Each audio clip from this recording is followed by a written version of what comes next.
Guys, ito yung ating gisadong native chicken. Kakain na kami. Kain tayo, guys. Yan. Magluto tayo ngayon ng gisadong native chicken.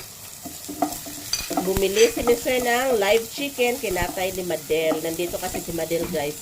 Pag nandito si Madel, nagpapatay talaga kami ng manok. Yan. Lalagyan namin ng carrots at saka patatas.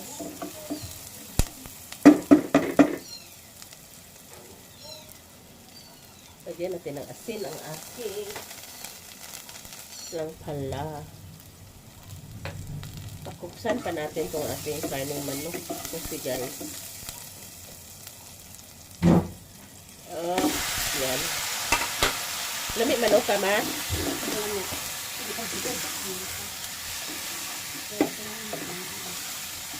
Gutom na ako, guys. At gutom na din si Harold. Oh my God, na natagak.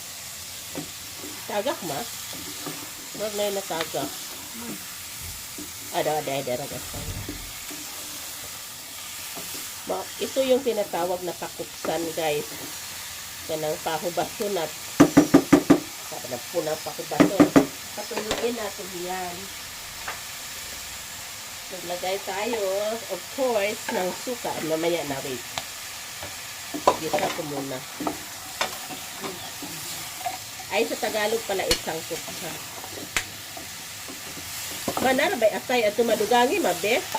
Makuwang dyan ko ng atay. Nako'y pinalit atay atong sa ref.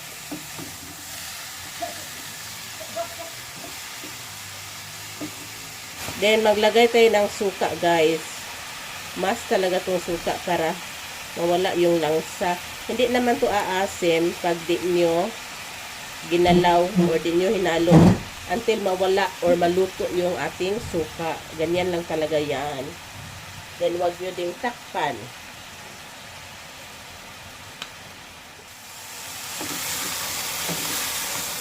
Yan, nasangkot siya na natin to. Pagod na nga.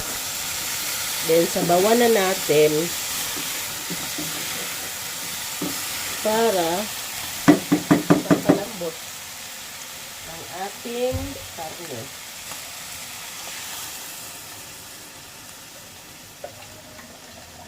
Gutom na ako, guys. Gutom na talaga ako.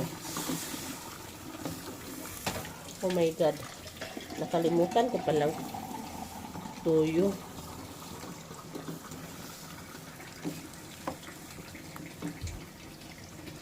Guys, kanina pa sana itong tuyo lalagay, kaso nakalimutan ko. So, ngayon na lang. Kaunti lang naman. Lagyan pa din natin yan ng tuyo.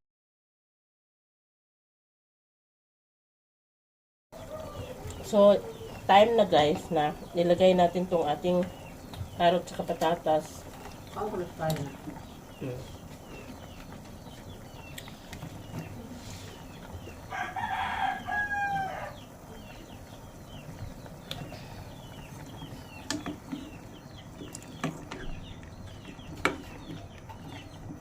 Lutuin natin itong ating veggies. Inamihan ko dahil naman patatas lang yung kakainin ng mga anak ko. Mostly. Ayaw nila to native chicken. Dugangan pa rin ko. Sabaw ma eh. Hindi ko tali. Ugma na lang.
ito yung ating gisadong native chicken. Kakain na kami. Kain tayo guys.